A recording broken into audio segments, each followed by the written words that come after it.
उसमें इसको है क्या उसको है क्या, ये सवाल का क्या जवाब आहे? उन्होंने कहा की सर्वपक्षीय बैठक लावलेली आहे, सर्व पक्षांमध्ये त्यांचाही पक्ष आहे असं मला वाटतं.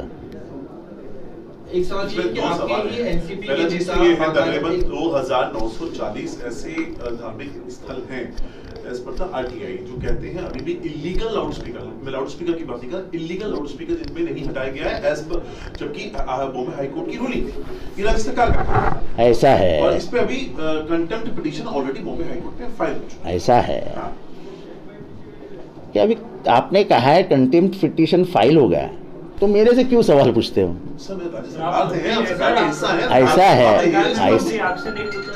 ऐसा है कि अगर है इलीगल तो पुलिस कार्रवाई करेगी, आपने ध्यान में ला के दिया है तो पुलिस कार्रवाई करेगी. दूसरा मन से ये भी जो चीज निकल के आ रही है, मन से एक जल्दी एक फिल्म रिलीज करने वाली है, ऑलरेडी वो फिल्म बनी हुई है जो लाउड स्पीकर पर है और अब उसके राइट आप जितनी उसके बारे में बात करते हैं ना, खुद नहीं करता है, तो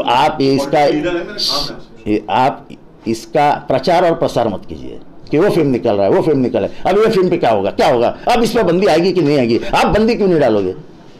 ये सवाल का जवाब मैं कभी भी नहीं दूंगा. अंतिम सवाल है.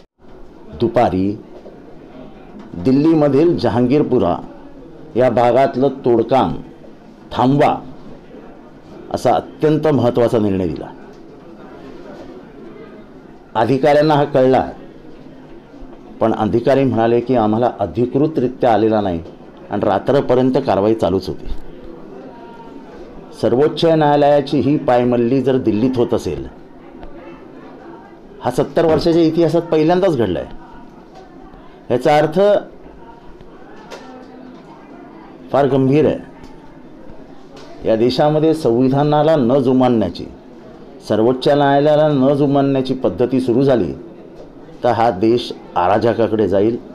आणि मला वाटतं दिल्लीतनं खूप जणांनी शहाणं व्हायला पाहिजे, सगळ्या पक्षांनीही शहाणं व्हायला पाहिजे. एकदा अराजक झाले की कुठलाही पक्ष जिवंत राहत नाही, अराजक सगळ्यांच्या अंगावर जाते, अराजक तुमच्या हातातच राहत नाही. आणि लोकशाहीला कालचा निकाल आणि त्याच्यावरती झालेलं त्याची केलेली पायमल्ली हा लोकशाहीला सर्वात मोठा धोक्याचा इशारा आहे.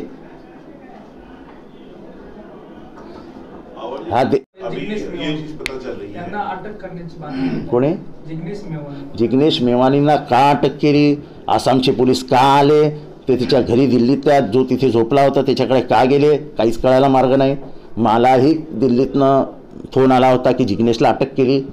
हेच मी सांगतोय की व्यक्ती स्वातंत्र्य, व्यक्त होण्याचं स्वातंत्र्य जे डॉक्टर बाबासाहेब आंबेडकरांनी दिलं आहे ते संविधानच मानायचं नाही, हे कालच्या जहांगीरपुऱ्यावरनं पण सिद्ध झालं. डॉक्टर बाबासाहेब आंबेडकरांचं संविधानच पायमल्ली तुडवलं जातं आहे, त्याचीच पायमल्ली होते. हे फार काही चांगलं आहे असं माझं मत नाही. गणेश नाईक अंडरग्राऊंड झाले, त्यांच्यावर आरोप झाल्यानंतर मात्र ते पोलीस त्यांचा शोध घेत आहे. मला वाटतं पोलिसांचं काम करतोय, कायद्याचं काम करतोय. कोणाच्या वैयक्तिक आयुष्यात आपण कुठपर्यंत दखल द्यायची, ह्याला राजकीय मर्यादा असावी. नॉन इश्यू आहे तो. त्यांच्या वैयक्तिक जीवनात त्यांच्या काय झालं असेल ते कायदा आणि पोलीस बघतील. त्याच्यात राजकीय पक्षांनी टीका टिप्पणी करून फार काही साध्य होतं असं मला वाटत नाही. मी काही ह्याच्यावर कधी बोललो नाही आणि मी कोणाच्याही वैयक्तिक आयुष्यात कधीच बोलत नाही. हिंदी में जहांगीर में जिस तरह से कार्रवाई की गई है, वहाँ पे तोड़ा कार्रवाई की सुप्रीम कोर्ट, तर त्यांना दंगलीच्या वाटेवर नेऊन त्यांचं आयुष्य बर्बाद करायचं, त्यांच्या आईवडिलांचं आयुष्य बर्बाद करायचं, ते घर देशोधडीला मिळवायचं, हा प्रकार अमान्य आहे. हा मला तरी मान्य होत नाही. सर, कोरोना काळामध्ये राज्यातल्या 18 मंत्र्यांचा उपचार जे आहे ते खासगी रुग्णालयामध्ये पाहायला मिळत आहे. माहितीच्या अधिकारामध्ये ही उघड आली आहे. सरकारी रुग्णालय एवढे ताकदवर असताना, एवढे चांगले असताना मंत्री का तिकडे जातात हा एक प्रश्न निर्माण. मग सर्वसामान्यांचा त्यावर विश्वास कसा? मला माहीत नाही कोणी कुठे उपचार घेतले, त्यावेळेस कुठलं हॉस्पिटल किती ताकदवान आहे हे तुम्हा पत्रकारांनाच माहीत असेल. मी जेव्हा आजारी पडलो तेव्हा मला माहितीच नव्हतं मी कसं आजारी, म्हणजे मला काय झालं, का मी जो गेलो तो कोमा नाही माहीत, मला काय झालं होतं मला माहीत नाही. मी 14 दिवसानंतर उठलो आहे. तेव्हा ते हॉस्पिटल कुठलं होतं, लोकांनी काय ठरवलं, त्यामुळे हे फक्त मंत्र्यांनी उपचार न केले हे तुम्हाला हेडलाईनसाठी खूप चांगलं आहे. आम्ही वाचलो ह्याचा विचार करायचा. तुमच्यासाठी खूप चांगली हेडलाईन आहे. 14 दिवसांचा मंत्री प्रायव्हेटमध्ये दाखल, गरिबा हॉस्पिटलमध्ये. हे बोलायला खूप सोपं आहे. चांगले चांगले मंत्री आणि नेते गेले या देशातले. लोक 2 केंद्रीय मंत्रिमंडळातले मंत्री गेले. तेव्हा हे असला आग लावायचा प्रयत्न करू नका की ह्या हॉस्पिटलमध्ये गेला, तो त्या हॉस्पिटलमध्ये गेला. वाचलाही नशीब समजा. होते त्यांनी म्हटलं आहे की महागाईवर प्रश्न विचारला. त्यांनी सहज तरी म्हटलं की महागाई कुठे वाढली, -2% वर खाली होत आहे, त्याला काही फरक पडत नाही. मी तुम्हाला संवेदनशीलता जर पाहायला मिळाल असेल तर मग असं आहे ते, असं आहे की म्हणून ते बेफिकिरी का दाखवत आहेत की त्यांना वाटतंय की धर्म द्वेष आपण जर पसरवला तो लोक धर्माकडे वळतील. मग आपलं काम आपण व्यवस्थित करून घेऊ.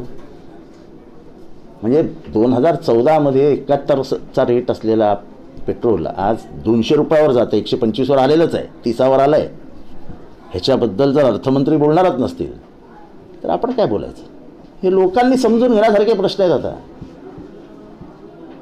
तुमची पोरं जाणार होत्या घराच्या बाहेर, कुठल्या समाज धर्म कोणी असो, दगडाचा संघर्ष लागून त्याच्यातनं थोडेसे काय म्हणतात त्याला चिंगारी निकलेगी. वो चिंगारी में कोई नेता का छोकरा नहीं जलेगा, कोई नेता की बच्ची नहीं जलेगी, कोई नेता के घर में कोई नहीं पहुंचेगा. लेकिन जेल के सलाखों के पीछे वो बच्चे रहेंगे जिनके माँ बाप को मालूम भी नहीं रहता मेरा लड़का लड़की करते क्या है. लेकिन जब वो जेल के सलाखों के पीछे रहेंगे तो नेता सिर्फ फोन पे रहता, पूछता है काय झालं रे, नाही 14 दिवसाची PC झाली म्हणजे पुलिस कस्टडी. माँ बाप रोते रोते बाहर खड़े रहते हैं, लड़के को डब्बा लेके जाते हैं, पुलिस देने नहीं देते हैं. माँ रोते रहते हैं कि मेरा बच्चा भूखा रहेगा. मी अनेक असे प्रसंग बघितले आहेत की पक्षांनी भडकवायचं, पोरांनी मारामाऱ्या करायच्या, केसेस घ्यायच्या आणि नंतर नेते बघायला सुद्धा येत नाहीत. तेव्हा हे संघर्ष पेटवणं हा जगातला सर्वात सोपा कार्यक्रम आहे.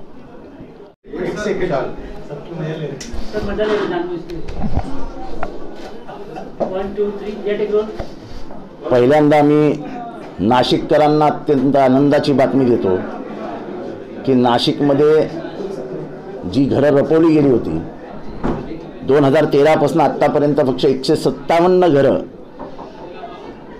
काही योजनेअंतर्गत म्हाडाला मिळाली होती. त्याच्यावरती माझ्या मनात संशय होता. काही विरोधी पक्षांनी त्याच्यावर आक्षेप घेतला आणि चौकशी लागली. आज मी तिला 2231 घरं ताब्यात आलेली आहेत आणि अंदाजाने 5 ते 6 हजार घरं अजून ताब्यात येतील असं अधिकाऱ्यांनी मला सांगितलं. याचा अर्थ असा की पुढच्या काही महिन्यामध्ये आम्ही 2231 तर वाटणारच आहोत, पण साधारण 5000 घरं ही नाशिकच्या गोरगरिबांसाठी, मध्यमवर्गीयांसाठी मानलं जाईल.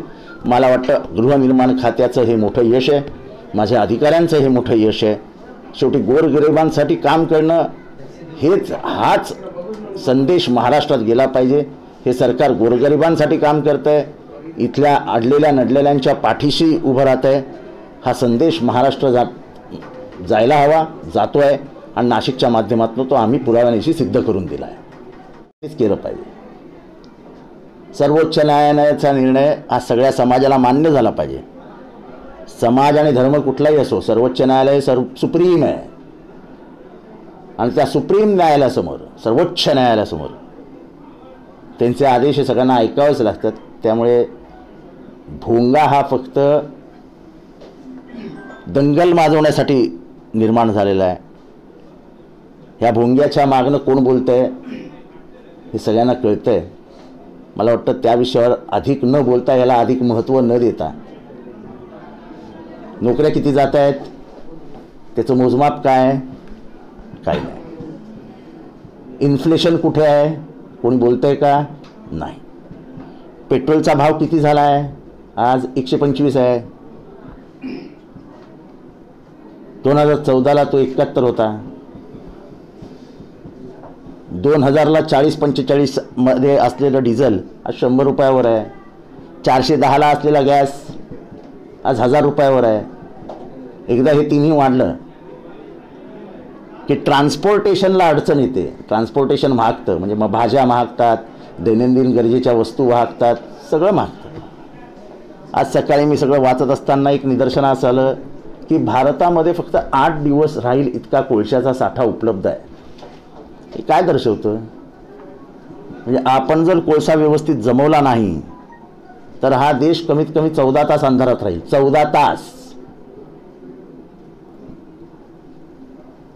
सिलोनचं इन्फ्लेशन आणि आपल्या इन्फ्लेशनमध्ये काही फार अंतर नहीं है, फक्त 17% फर्क है, फक्त 17%. कि यहाँ पे बढ़ते हुए हिंसा को रोकने के लिए जब यहाँ का सर्वोच्च न्यायालय प्रयास करता है, उसने दिया हुआ आदेश भी अगर लोग मानने को तैयार नहीं है, अगर सर्वोच्च न्यायालय से लोग डरेंगे नहीं तो फिर डरेंगे किसको? अगर संविधान का, पुलिस का और न्यायालय का डर निकल गया तो फिर ये देश बिना किसी कानून का हो जाएगा, और बिना किसी कानून का जब देश होता है तो उसका पाकिस्तान, अफगानिस्तान, सोमालिया हो जाता है. अगर संविधान और न्याय व्यवस्था का सम्मान नहीं होगा तो इस देश में बहुत सारी मुश्किलें खड़ी हो जाएंगी. महात्मा गांधीने ज्या आश्रममध्ये आंदोलन केलं आणि त्या ठिकाणी खादीची तयारी केली आहे, तेच आयोग आता त्या खादीवर बंदी घालत आहे. ते खादी सर्टिफाईड नाही असं म्हणून त्या ठिकाणी खादीला बंदी घालण्याचं काम या ठिकाणी करत आहे. असं आहे की खादी हे या देशाने वापरावं असं कापड आहे. या देशाची जे क्लायमेट आहे, क्लायमॅटिक कंडिशन्स आहेत, त्याला ही खादी सर्वात जास्त, आणि खादी हे स्वदेश आपल्या देशात निर्माण झालेलं आहे. आता आपल्या देशातलं नेहरूंनी केलेलं, गांधींनी केलेलं, वल्लभभाई पटेलांनी केलेलं सगळंच उद्ध्वस्त करायचं असेल, आपण काय करू शकतो? जिस तरह से लाउड स्पीकर को लेकर राजनीति ने कभी मन से पिक्चर बना के पोस्टर जारी करती है, कभी बयानबाजी करती है, कभी मस्जिदों में सीसीटीवी की बात करती है, किस तरह देखते हैं? कुछ ध्यान देने की आवश्यकता नहीं है, ना मुसलमानों को है ना हिंदुओं को है. सर्वोच्च न्यायालय ने जो कहा है उसका पालन करना हर एक धर्म और हर एक आदमी का फर्ज है. लेकिन ये जो नौटंकी है वो किसके लिए है, आम जनता जानती है, आप लोग भी जानते हैं. इस पे ज़्यादा बात करके उनको ज़्यादा माहौल में लाना, उनका माहौल तैयार करके देना, ये मुझे लगता है कि आप समाज में जो शांति है उसको अंगार लगने की कोशिश है. सर, क्या आप लोग राज ठाकरे